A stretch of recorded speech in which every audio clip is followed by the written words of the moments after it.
আমি আল্লাহর রহমতকে সম্বল করে এবং মানুষের ভালোবাসাকে সম্বল করে নির্বাচনে দাঁড়িয়েছি। আমাদের শক্তিই তাঁরা। অতীতে যদি কিছু ভালো কাজ করতে পারি সেটা একটা শক্তি।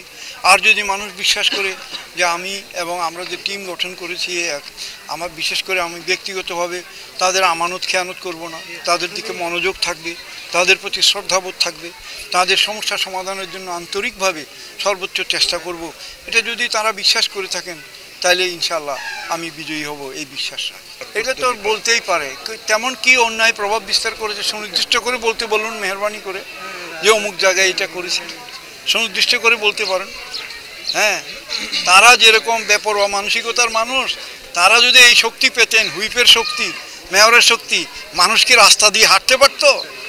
ভোট দিতে না গেলেও ভোট বাক্স পূর্ণ হয়ে যেত।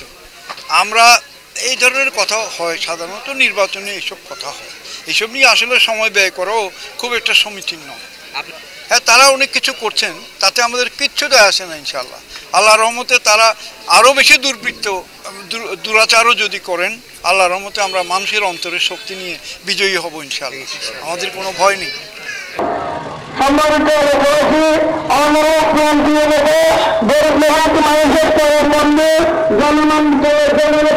মানুষের